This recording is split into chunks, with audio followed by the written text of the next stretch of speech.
So, hi guys, my name is Feddy, DJ and producer, and today I had this line of thought of creating this video and talking about music from the perspective of DJing and producing. I've been DJing ever since I was 16, and I had this idea to share with people out there my line of thought when it comes to DJing and producing, and also my journey. And by journey I mean by starting from back when I was 16. I would download concepts of understanding how music is created, and so because of this, I think throughout the journey, it has been learning. It's always learning. I don't think there is a place where I would say I never learn. And so today I figured, let me try and write down or record this video and explain how I understand music from a producer and DJ side. And I would also really like to get feedback and see how other producers and other DJs make music and work with music overall. So my line of thought was to start off basic, and by basic I mean pen and a paper. And so when it comes to music, basically when I listen to music, I think of the speed of the song. I think about the artist and how they sang, and how I break it down in my mind is more so like, let's start with, I don't know, a demo song. The length is 3 minutes. 3 minutes. And so this is how I visualize it myself.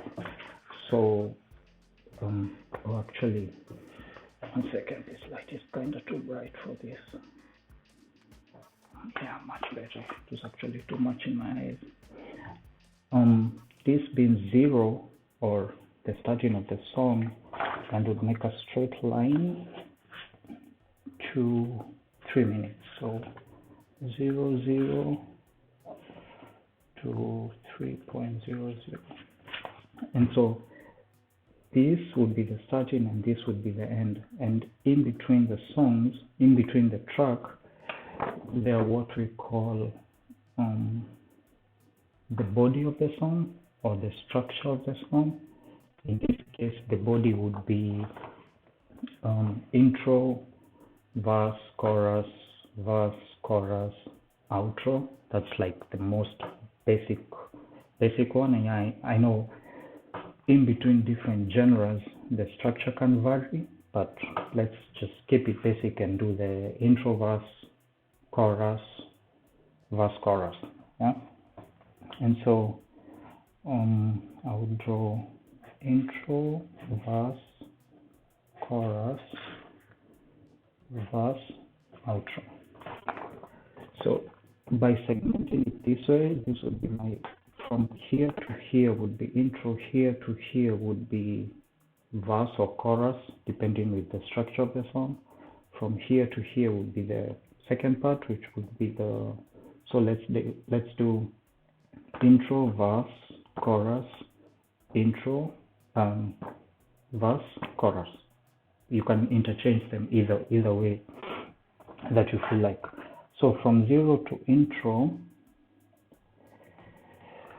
we would say, let's say, a hip hop beat. For me, music, in a musical sense, I think of music in terms of numbers. I think the easiest way to explain it is in terms of numbers. And music is, for me, music is based on even numbers. That is 2, 4, 8, 16, 32, 64, 128, and so forth. And so for hip hop, I find most of it, how we structure the song is based on a 4 or on an 8. At most, we would do 32, but half of the time it's either 16 or 32. So when building a song, I would do from 0 to intro. I would basically count 32 steps. So from 0 to the intro reaching its end, that would be 32 steps. So 32 steps. And so I would say maybe I want my whole song to follow this sequence. So intro 32, verse 32, 32, 32, 32. Okay. So this is how I think of music from a numerical point of view. And then when it comes to teaching someone, I would say this is the most easy way to explain to them. And it comes to other scenarios as well. For example, if you're using an effect as a DJ,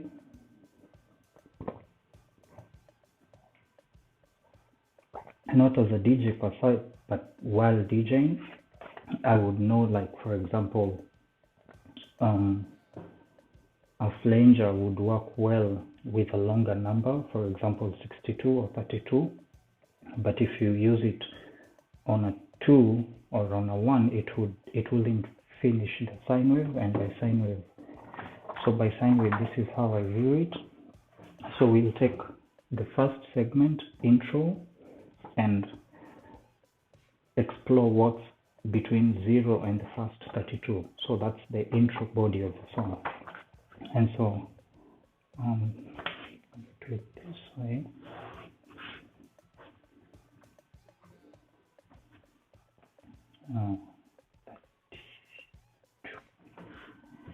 And so this here is the intro.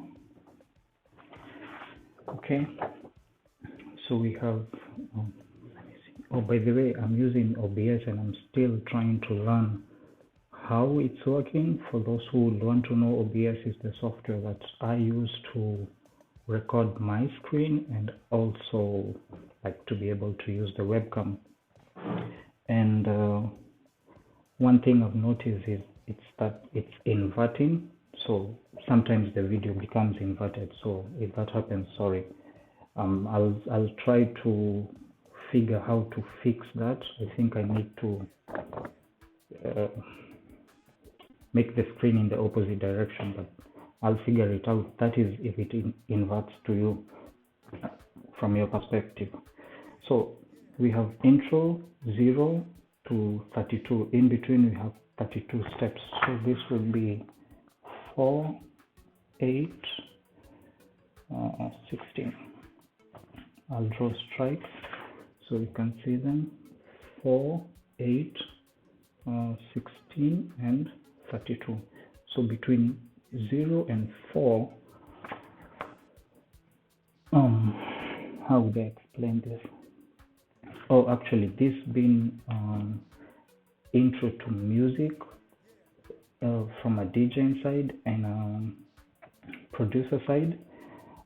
As a first video, I'm gonna speak a lot on the theory side, or how I intend to do this is to speak for 20 minutes theory wise, and then 20 minutes we do practical wise. So this way we can go into the softwares and see how the different softwares operate within this numeric structure of music.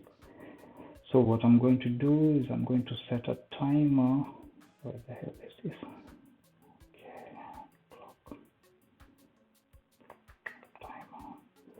I actually do this a lot when making my mixes because it helps with keeping me focused, whereby I set a timer of 20 minutes and I work only on the kicks or the drums or the snare, which will come later on. But through the years of DJing and producing and learning, I came to figure that one place where someone can get stuck is spending too much time tweaking, like, and it's kind of like a block where you'd spend so much time on changing the knobs in the software or changing the knobs on the decks to try and get that perfect alignment, but then at one point it becomes like a stumbling block towards the progressiveness. So I use the 20-minute timer to keep me focused, and after 20 minutes I move on to the next part of the software or part of the structure of making music. So let's start the 20 minutes. We talk about theory and then go to practical. Okay. So where were we? Intro. 0 to 4, 4 to 8, 8 to 16, 16 to 32. That's the body of the intro. So right now we are just building the intro, the verse, the chorus, the verse, and the chorus again will come later, or the outro will come later. So for now we will focus more on what is normally based in the intro. And in this case, I would say for R&B, hip hop, dancehall, Afrobeats, reggae, most or four of the main instruments that are present at this part of the song are kicks, clap, snare, and hi-hats. So right, kicks, claps, snare, and what else, hi-hats.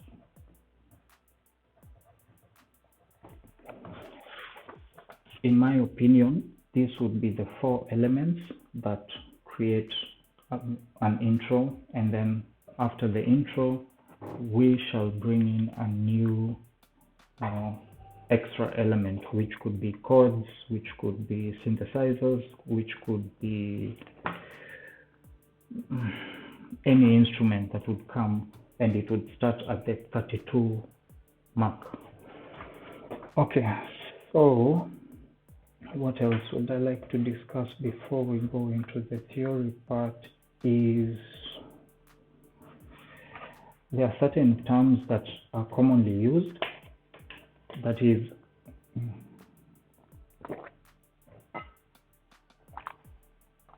a term like BPM, latency,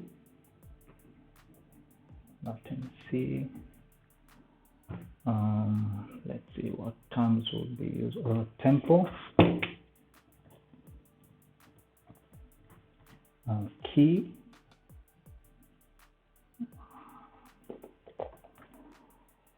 there are other attributes as well, and this you'll find them in a software like Serato, where you can add the album tag, or you can add more attributes, energy,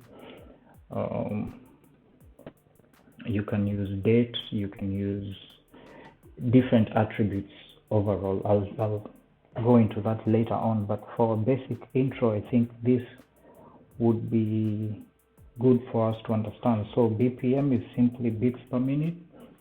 That means between 0 and 3 there is, okay, it's 3 minutes, which is 60 seconds per minute. So after every 60 seconds the beats will have gone, will cycle through. So how can I explain this? If you have a BPM of 100, that's like a happy, jovial track, and it's, most of the genres are quite danceable. If you have a BPM of 100, that means in 1 minute the beat will have gone,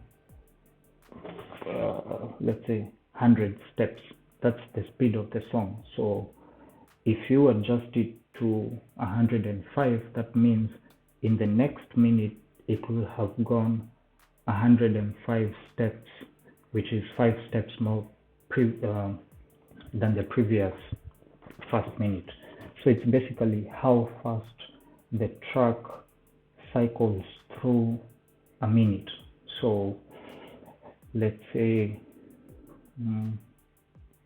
if you're a hip hop producer and you're mainly focused with hip hop, then the genre that you would be working primarily would be let's say a range from 65 to 95, and then from there the genre tends to change, where it goes to more like pop songs are in the 100 BPM, Afrobeats are within that range as well, and then we have dancehall, and dancehall can push the BPM up to 108. So as a DJ, when you're playing, you can start from 60, which will be hip hop, and then you can build up your BPM, and as you go through the night you change the energy, because as the tempo, as the BPM of the song rises, so does the energy of the song. Not all the time, but from a basic point of view, that would be your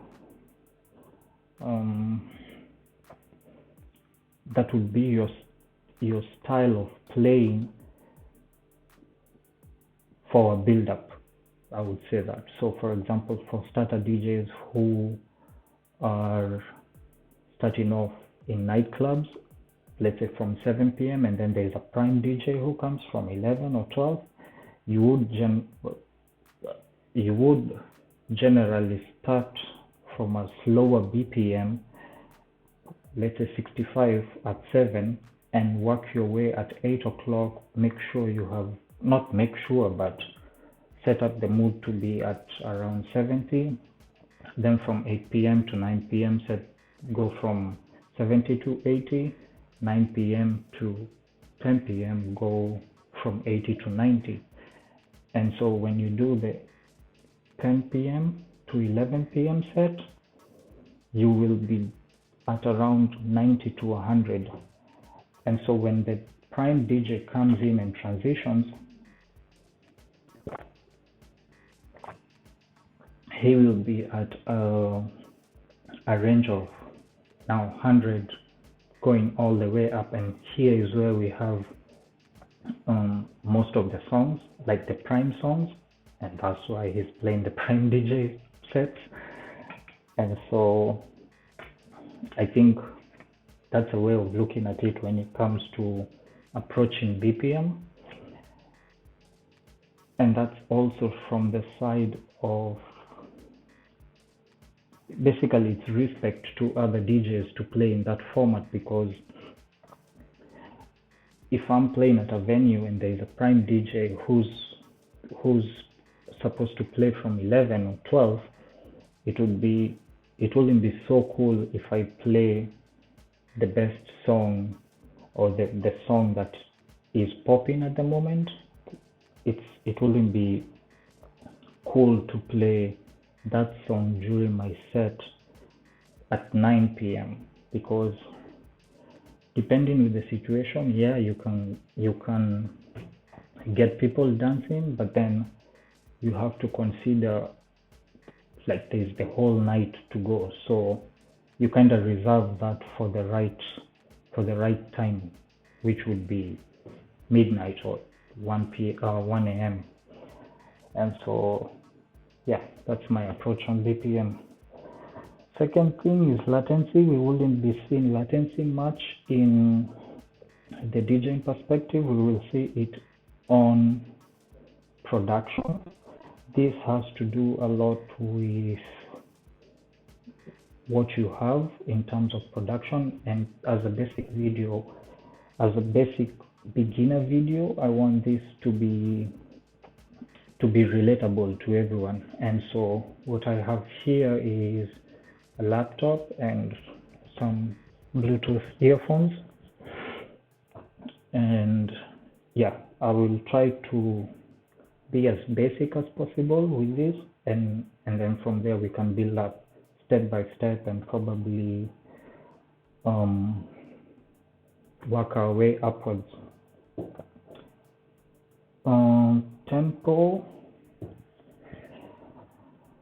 Tempo and BPM, they're more correlated in the sense that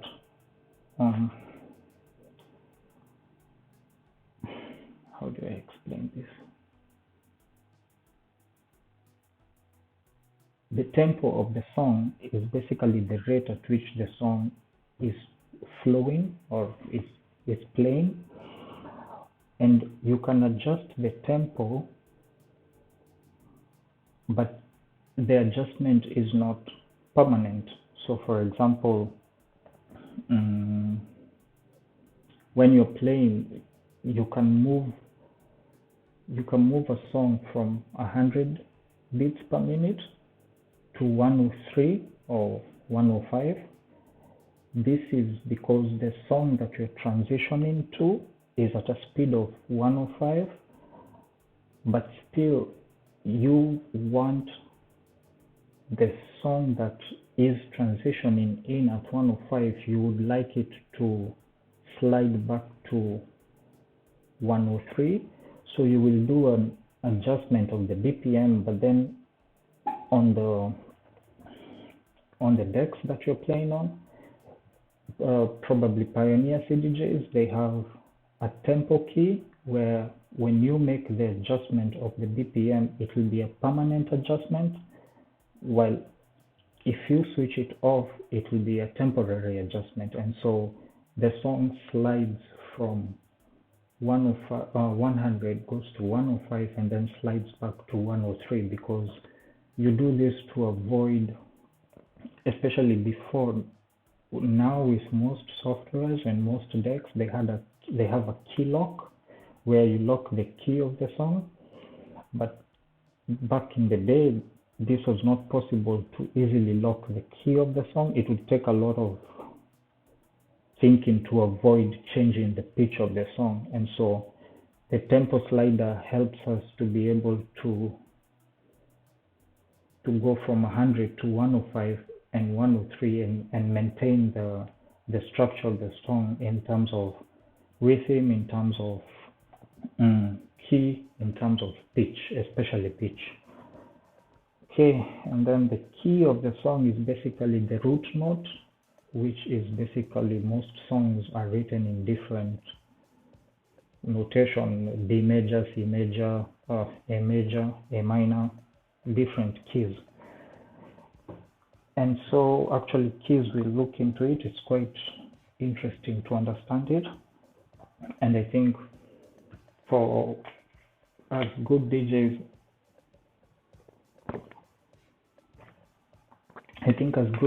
it's really nice to be able to mix in key, like the sound is, and the energy is really, really cool. And understanding the concept as well is quite interesting. Okay, so BPM, latency, tempo, key, what else? I think this is what we have. We have 7 minutes left. Oh, something else I would like to talk about.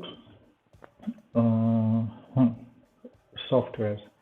There are different types of softwares. There's different types of DJing softwares. We have Virtual DJ, we have Serato DJ, we have Tractor Pro, we have Recordbox.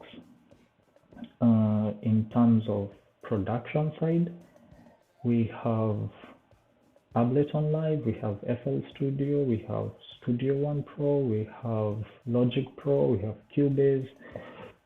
We have so many different softwares, but how I view it, each one of them has their own limit and strength. So I have gone through the cycle of having a bunch of these softwares since I started out with Virtual DJ version 2, which I find to be a really nice software in itself, since it has a lot of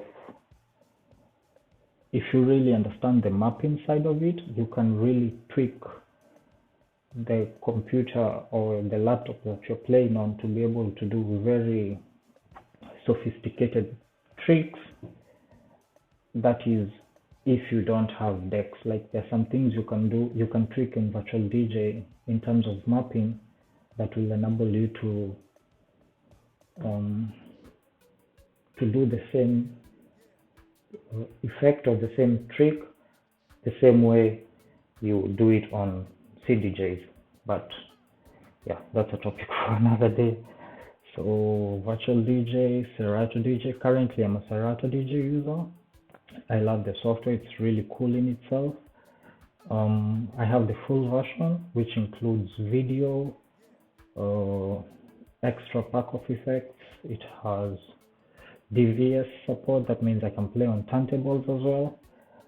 And so later we'll come to this and really see how the softwares integrate with the hardware in respect to the structure of the song. And I find the integration of Serato to its hardware it's quite clever, and I like that. I like playing around with that. Tractor is good as well. I haven't really tried much of it, but yeah, I hear it has a very tight integration, especially when it comes to songs that have a faster BPM. So I think, yeah, one day I'll look into that. Rekordbox from Pioneer, the dope software. I like it as well. I've tried it.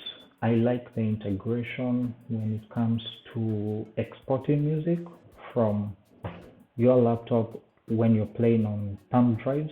The integration in the software really works well on the CDJs, and so I'm able to interpret the structure on the decks in respect to this numerical structure. So I really like Rekordbox software for that.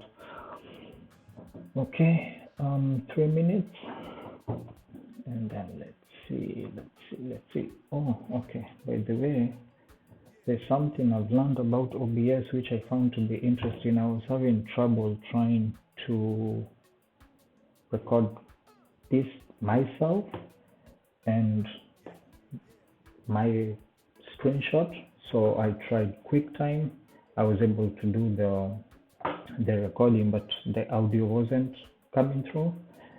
And so now I'm trying OBS, and because of that, I need to move this screen down here, and then I need to activate my display capture. Yeah, it will show multiple screens. I still need to figure out how to remove that, but the good thing is that it will show my desktop and my video. I'm not sure if this video will block much of the software, so I will keep on going back and forth just to try to adjust the size of my screen, if that makes sense. Okay. Oh yeah, and if anyone knows how I can solve this this problem, kindly share it with me, because it's been bugging me for a while. But yeah, let me see. So in terms of softwares, I would like to show you. Oh yeah, right before we start. So 20 minutes are up, so I'll start the next cycle for the next 20 minutes. This is going through softwares, deciding which one you'd want. We have Serato, we have FL, we have Cubase. I will show you links and where you can get the softwares. And so let me restart this. Okay, so let's start with Serato. Serato, you would go to Serato DJ.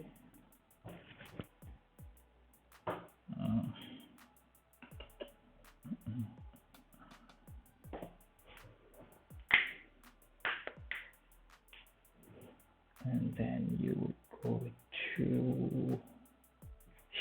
basically you click, I think I'm already logged in. If you don't have an account, you can create an account with them, and then you'll be able to download the latest version of Serato. One other thing I'd like to discuss before going further is the type of computer I'm using.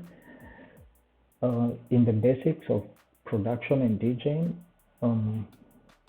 I will support anyone that has a laptop that is one Intel based because of especially if you're a video DJ. In my perspective, I've observed a couple of glitches in the software that you're running the video platform if the processor is not Intel based. So I had an issue with an NVIDIA graphic card, or rather an NVIDIA chipset, and the software kept on refreshing, which was annoying because I would have to close the software and then open it up. But I didn't notice this on Intel, so I would advise anyone to use Intel based computers. One minute.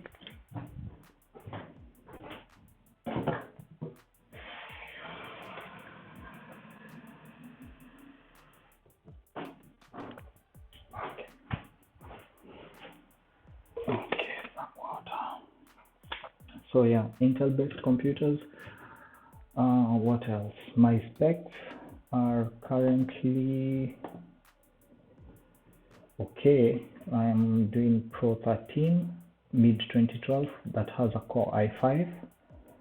My RAM is, I'm running 16 gig RAM. So for anyone here that has 4 gig RAM, I would say it's okay. You can do Intel i3 with 4 gig of RAM, although sometimes the softwares would require higher. Mostly now they would require 8 gig of RAM. That's slightly heavy softwares, but for beginner, I think that would work well. 4 gig, 8 gig, it's totally okay. In terms of OS, I'm using Apple OS. You can use Windows as well, preferably Windows 10. Yeah, preferably Windows 10. Some softwares will work from Windows 7, but some will start having folder issues and some just crazy function if you're using an older version of OS. So yeah, it's always nice to try and have the latest, but also with some softwares, the catch is with some softwares, if you have the latest update of the OS, then the software might not function or the bugs are still there, so the software is a bit unstable. So especially this happens with the first rollouts of the new update. So with the softwares that we work with the softwares that I work with, they require probably 3 to 6 months for the software to be stable on that platform. So I think it's always best to stay one step behind. And so in this case, for example, I'm using Catalina, but this took a while for me to migrate from High Sierra to Catalina because most of the softwares that I use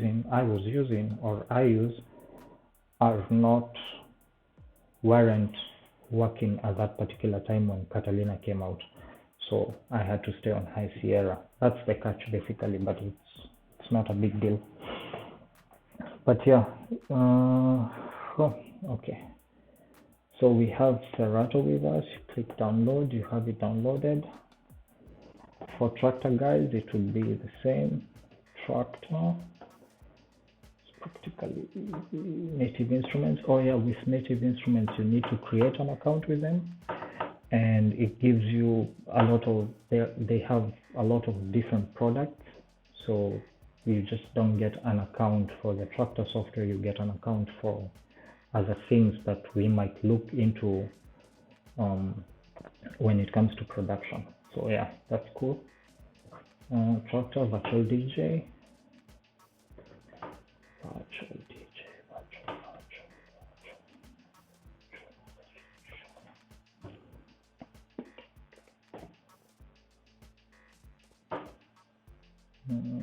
Yeah, it's pretty simple. Either Mac OS or Windows OS.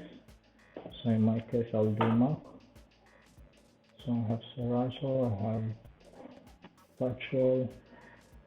I won't do a tractor software review. First, I'll spend some time with it, and then I'll be confident enough to speak more on its features and stuff. Let's see. So okay, Serato, I already have it installed. It's down here. So what I'm going to install is Virtual DJ, and then later we'll spend some time on it and see how it works.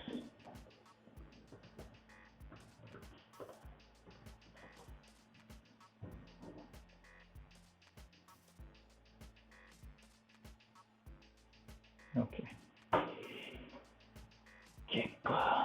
So that's from the DJing perspective. These are the three softwares I would recommend, and Rekordbox as well. So let's do that. Rekordbox. I have Rekordbox. I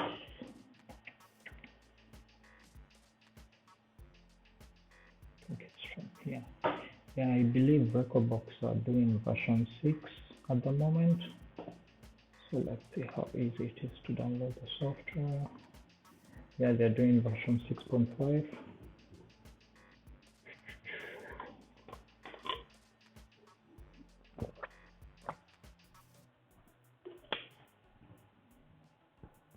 Oh yeah, as you can see here, with Rekordbox, it already requires Windows 10 or Windows 8.1, and specifically it has to have a 64-bit architecture, which, yeah, that means guys with Windows 7 will have to either move to 8 or 10.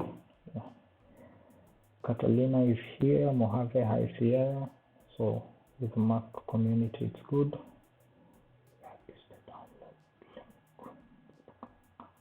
Okay, have to agree and then download. So these are the 4 softwares that I would recommend for DJing. I'm open to try others and see what cool features they have. Okay, then let's do the production side. I have Ableton Live. Personally, I really think Ableton Live is a cool software in terms of,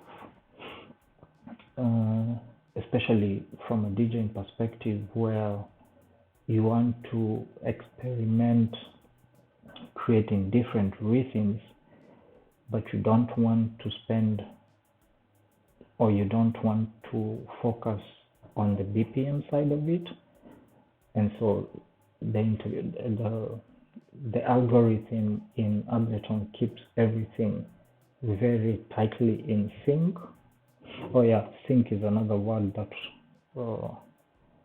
is commonly used on, besides BPM latency tempo key, we can add sync. So yeah, back to Ableton, I find the integration and the sync of how you can change rhythm and still maintain the count, that is like really good. Yeah, so as a DJ, that's why I love the software, and also from a production side of it. Okay, so Ableton, you can try it for free. Actually, I find this to be interesting. So being my first video, Ableton at the moment, they offer live Ableton Live full version for a 90-day trial, and so I decided to take upon myself as a challenge to see what I can come up with within the 90-day time period. So if any one of you would like, you can download the version of Live here. Try Live for free. Yeah, you get it for 90 days. Choose your OS and then download. I won't download it because I already have it and it's quite a large software, so we'll skip on that.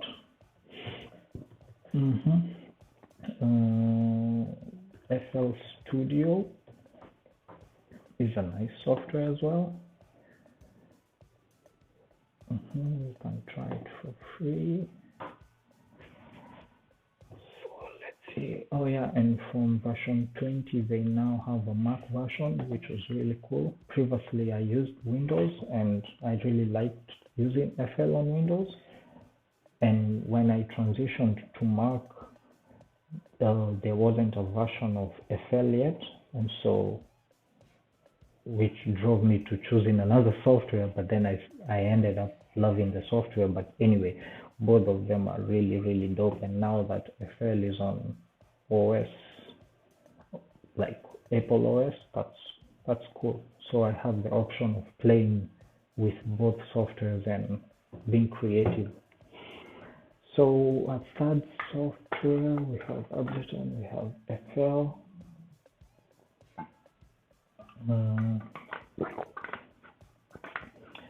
There are other softwares: Logic Pro, Cubase, Studio One, Adobe Audition. They're all great software in their own perspective, but personally, when it comes to production, I will use these two. So I will use either Ableton or FL, and when it comes to DJing, I will use Serato and Rekordbox and Virtual DJ, those three. So we have them downloaded. I will install FL, Rekordbox, Virtual DJ later, and so this probably in the next video I will use them for my projects or projects we can come up with within 90 days. Yeah. Let's see. Okay, we come to Live. So for all beginners, this is the current. Okay, let me just start a new. When you open Live for the first time, this is how it's going to appear. Okay, it could appear this way or this way, but then this is like the basic startup template. So the first thing when it comes to creating music, I would think is what genre of music do I want to make? Do I want to do a hip hop beat? Do I want to do a dancehall beat? Do I want to do an Afro beat? Do I want to do R&B? So which type of genre do I want to make? Once that is established, the second thing you go to is what BPM does that genre sit within. So if it's hip hop, you'll be thinking 60 to 70 or 70 to 80. If it's dancehall, I'll be thinking, if it's dancehall, Afrobeat or pop, I can think 100. So for today's first video, how about we do it, let's set a BPM of 100. So this being the layout of the software, we have different sides or different stacks of the software. We have here clips, and then here on the right side we have the buses. So we have a master bus. I don't know why it's called a bus, but yeah, it's a bus. We have a delay and we have a reverb. So these are different buses from the ones on the left, that is MIDI 1, MIDI 2, Audio 3, Audio 4. At the bottom, we have the info deck. Actually, this is quite helpful for every beginner because it helps with knowing this, what is happening in live. So, for example, if I hover my cursor on the numeric 4, then on the bottom left it tells me what that function is. And so this helps me to learn more on the software. Like if I hover it over this button, it tells me that's the stop button. If I hover it on, let's say here, it tells me that's the metronome. So actually I find this to be a very unique feature in live. I haven't seen it in other DAWs.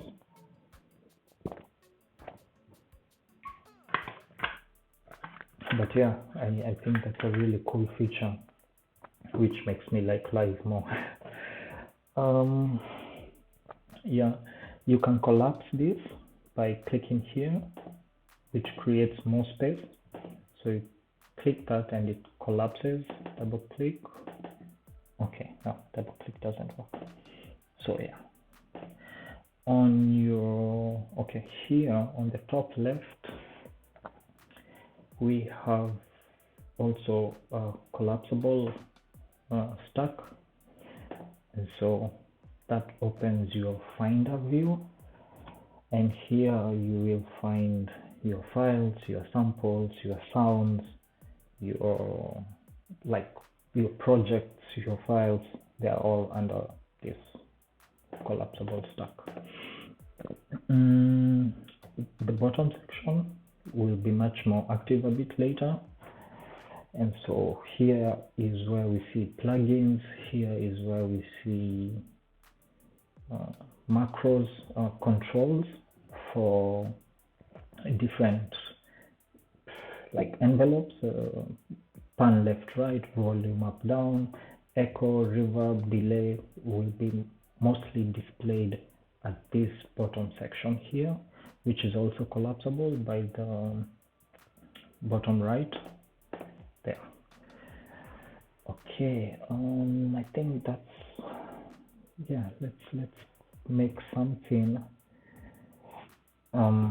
in respect to this structure.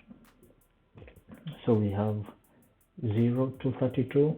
We are creating the intro, and the intro will have 32 kicks. The intro will have, in between 0 and 32, there will be, I need to fix this because it's going on my left. Okay, cool. Between 0 and 32, we'll have kicks, claps, snare, hi-hats. Okay, they will be going in sequence. So from 0 to 4, we'll have, I would say, 1 kicks per space. That means from 0, we will have 4 kicks, basically. So we'll have 1, 2, 3, 4. And then from 4 to 8, we'll have 8 kicks. So 1, 2, 3, 4, 5, 6, 7, 8, and so forth up to 32. That is with a kick. Now with the clap, we will not have it at that. We might have it at an odd number. So we'll have the kick on the 3, on the 7, on the 9, on the 11, and so forth. And then the snare can come at a different step. So I can put the snare at a 6, a 12, 6, 12, 18, 24, and so forth. Or, okay, yeah, and then hi-hats, I can decide to put hi-hats. Okay, for a beginner, let's say we put the hi-hats, we start. My 20 minutes is up, so now we go to the practical.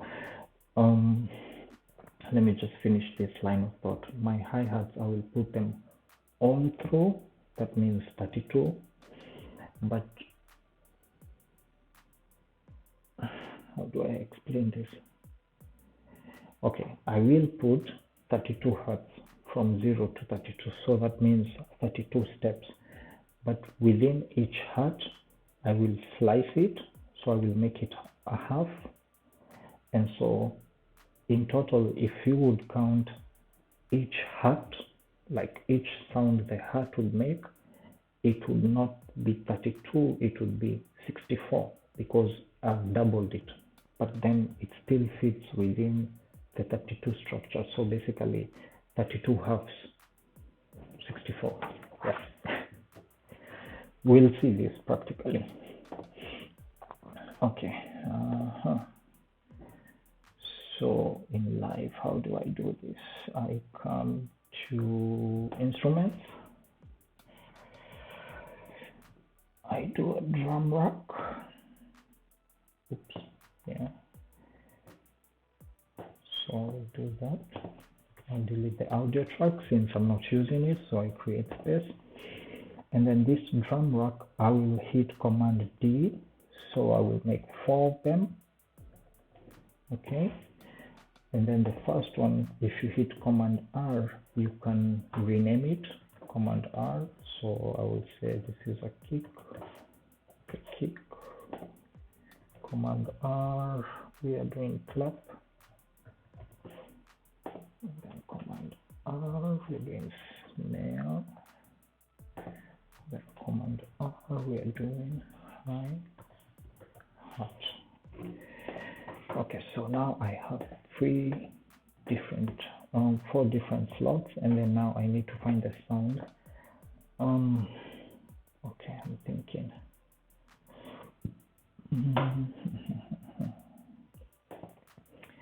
I'm actually not sure, since if I'm using Bluetooth headphone, if the sound will work well. This is something I wouldn't advise, because with Bluetooth there will be a delay from the time the sound leaves my computer, comes to my ear. There will be a delay, and so this is what we call latency. And so this delay can at times annoy, because it interrupts your count. If you're counting 1, 2, 3, 4, and you have to wait for the sound to arrive and then go back, then it makes it fucks up your counting basically. So, but then how you can eliminate this is if you have a good computer, then in live you can come to audio and then output devices. Here I can select my device and output. Live does not support. Yeah.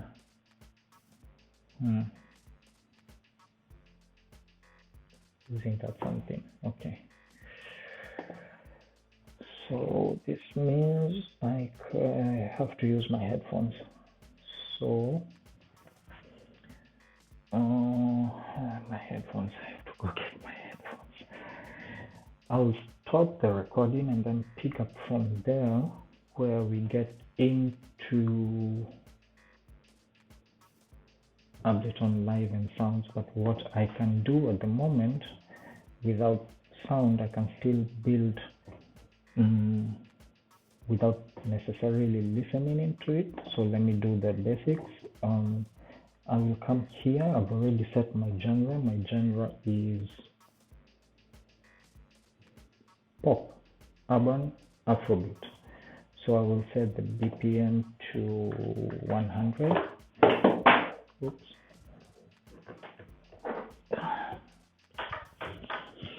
The BPM is at 100. I will come here to samples. Samples is where you find your sounds. And so if you come to the samples folder, you just type in here kick.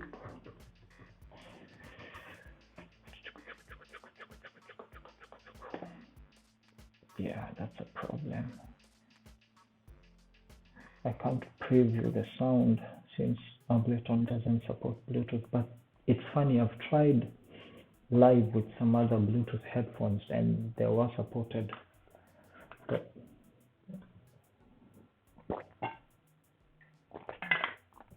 I guess with the big headphones, the Bluetooth adapter is different, so it's supported. Anywho, let me switch to my headphones, and then I'll start the second part of the recording.